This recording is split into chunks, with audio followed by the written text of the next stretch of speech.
नमस्कार, मैं अध्यय सिन्हा और आप देख रहे हैं सुदामा न्यूज़। आज यानी कि 18 दिसंबर 2020 को कविवर ब्रजकिशोर प्रसाद सिंह के 35वें स्मृति पर्व के उपलक्ष्य में यहाँ पे कवि गोष्ठी का आयोजन किया गया है। हमारे साथ बात करने के लिए मौजूद है मशहूर साहित्यकार संजय पंकज जी। हम उनसे जानेंगे कि कार्यक्रम में आज क्या कुछ किया गया है। सर, कार्यक्रम में आज क्या कुछ किया गया है? स्वच्छंदतावादी काव्यधारा के एक बड़े और गंभीर कवि गीतकार थे डॉक्टर ब्रजकिशोर प्रसाद सिंह। उनका असमय निधन हुआ, लेकिन उनका अक्षर व्यक्तित्व आज भी शब्द शब्द जीवन राग काव्य संग्रह के माध्यम से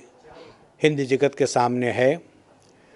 डॉक्टर ब्रजकिशोर प्रसाद सिंह समाजवादी विचारधारा के होने के बावजूद साहित्य में जिस तरह से लेखन कर रहे थे और अपने छात्र काल में ही बड़े बड़े रचनाकारों का स्नेह उन्हें प्राप्त हुआ, जिसमें राष्ट्रकवि रामधारी सिंह दिनकर, आचार्य जानकी वल्लभ शास्त्री, डॉक्टर केसरी कुमार,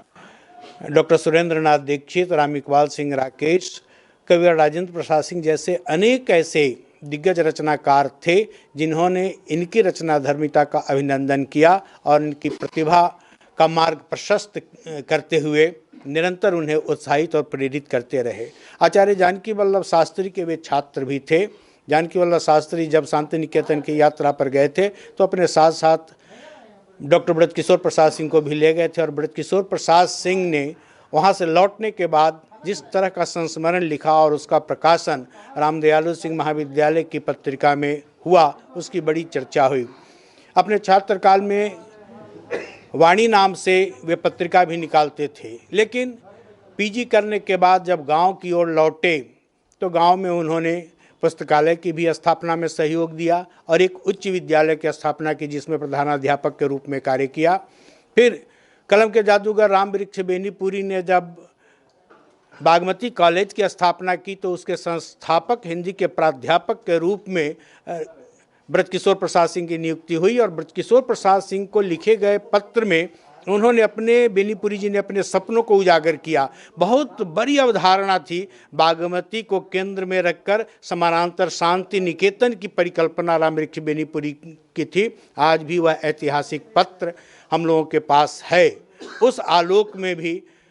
ब्रजकिशोर प्रसाद सिंह के व्यक्तित्व को देखा जाना, समझा जा सकता है। महज 52 वर्ष की उम्र में भी 1.5 दशक तक अस्वस्थ होने के कारण बिछावन पर ही रहे, लेकिन इस बीच जिस तरह का सृजन किया और जिस तरह से समाज सेवा की, गांव के लोग जब बागमती कॉलेज कुछ वर्षों के बाद स्थगित हो गया तो गांव की ओर लौटे। गांव के लोगों ने उन्हें निर्विरोध और एक बार चुनाव लड़कर भी उन्हें अपना जनप्रतिनिधि घोषित किया, स्वीकार किया और एक जनप्रतिनिधि के रूप में जिस तरह की उन्होंने सेवा की, जिस तरह से व्यापक जनसंवाद स्थापित किया, उसकी चर्चा और मिसाल आज भी है। ऐसे डॉक्टर ब्रजकिशोर प्रसाद सिंह की रचनाधर्मिता, कृतित्व और व्यक्तित्व की चर्चा आज हम करने के लिए उनकी पुण्यतिथि के अवसर पर उपस्थित हुए हैं। ऐसे रचनाकार की चर्चा करने का सीधा सीधा तात्पर्य है कि अपने समर्थ रचनाकारों से आने वाली पीढ़ी परिचित हो और उनकी रचनाधर्मिता का अध्ययन करते हुए, उसे परखते हुए, उनसे भाषा और कहने का हुनर सीखे और स्वयं की भाषा को विकसित करते हुए कहन के अंदाज को बिना किसी विचारधारा विशेष से भी प्रतिबद्ध हुए स्वच्छंदतावादी धारा में अपने आप को समर्पित करके किस तरह से सृजन किया जा सकता है, इसके प्रत्यक्ष छायावादोत्तर काल के एक गंभीर रचनाकार के रूप में डॉक्टर ब्रजकिशोर प्रसाद सिंह है और उनका पुण्य स्मरण हम